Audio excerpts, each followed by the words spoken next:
Assalamualaikum warahmatullahi wabarakatuh.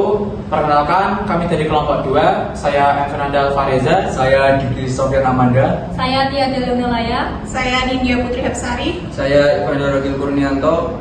Di sini kita akan mempresentasikan rangkuman tugas rekayasa lalu lintas dari pertemuan 2 sampai pertemuan 7 untuk memenuhi UTS rekayasa lalu lintas 4D. Yang pertama yaitu survei lalu lintas dan kapasitas jalan di Indonesia. Presentasi ini membahas survei lalu lintas manual kapasitas jalan, kapasitas simpang, kapasitas bagian jalinan, dan laki fungsi jalan di Indonesia. Kami akan mengulas acuan normatif, teknik pencacahan, karakteristik jalan, serta rumus-rumus kapasitas yang digunakan untuk pengelolaan lalu lintas dan keselamatan jalan. Informasi ini untuk mendukung perencanaan dan pengelolaan lalu lintas yang efektif dan aman sesuai standar nasional. Yang kedua, survei lalu lintas, organisasi, dan teknik pencacahan. 1. Acuan normatif.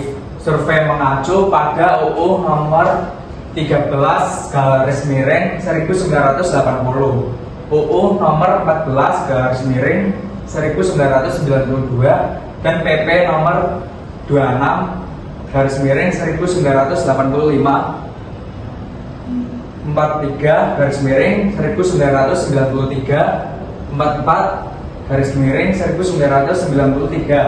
2. Keselamatan kerja. Petugas harus sehat, terlindungi dari cuaca ekstrim, dan siap menghadapi risiko kecelakaan dengan petugas pertolongan pertama. Ketiga, organisasi survei. Koordinator bertanggung jawab.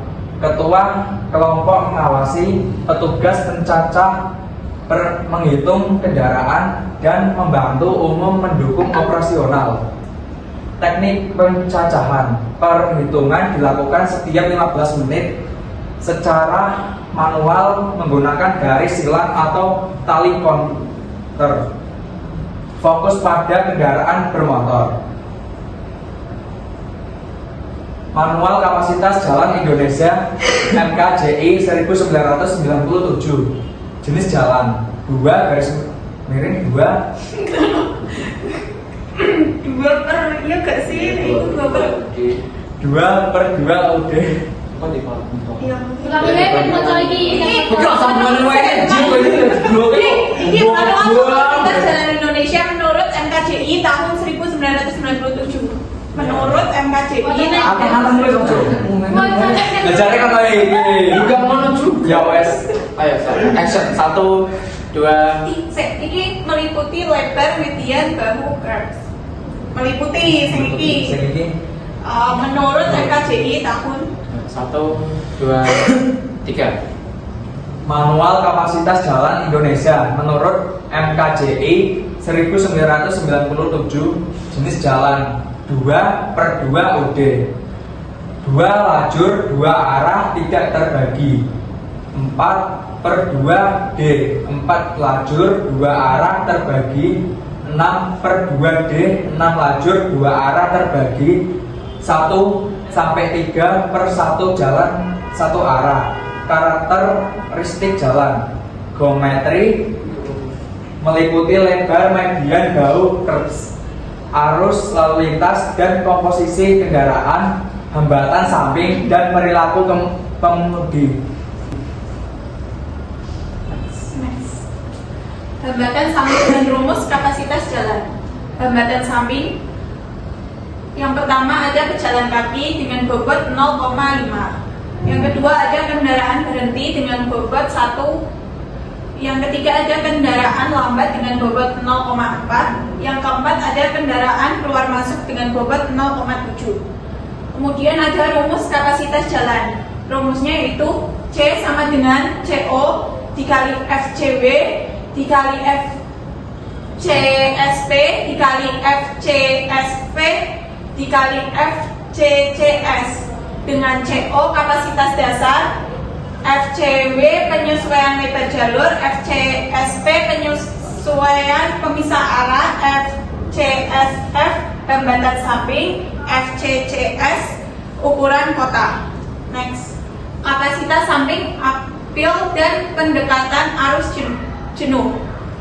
definisi dan tujuannya itu ada simpang dengan alat pemberi isyarat lalu lintas bertujuan menjaga kapasitas maksimum dan menghindari konflik arus lalu lintas saat jam puncak.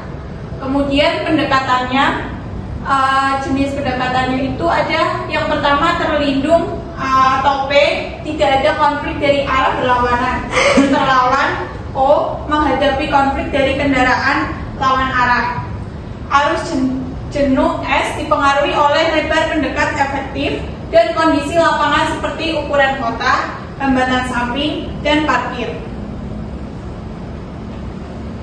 Kapasitas simpang PKJI 2014 dan derajat kejenuhan.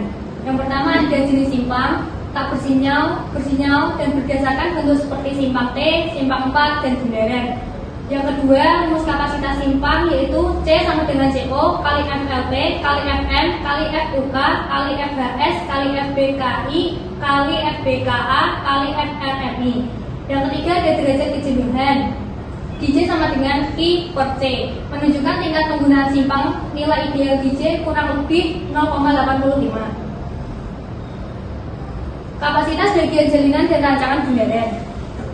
Bagian jalinan yang pertama yaitu ada tunggal, yaitu satu titik pertemuan, kedua majemuk, beberapa titik jalinan seperti bundaran. Yang kedua ada rancangan bundaran, kecepatan rendah untuk keselamatan, radius kecil, lebih aman, jalur sirkulasi 1 sampai 2 lajur dengan radius minimum 10 sampai 14 meter.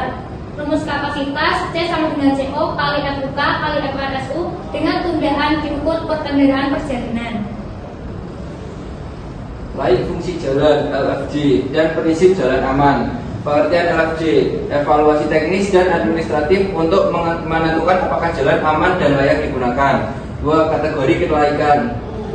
LF layak fungsi tanpa syarat, 2. LS layak fungsi bersyarat, kemudian LT layak fungsi dengan penurunan syarat, terakhir TL tidak layak fungsi.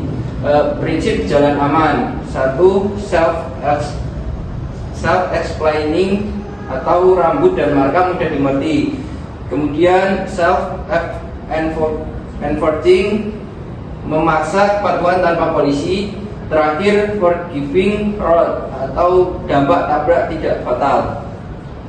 Demikian presentasi dari kelompok 2. Kurang lebihnya mohon maaf. Wassalamualaikum warahmatullahi wabarakatuh. Waalaikumsalam warahmatullahi wabarakatuh.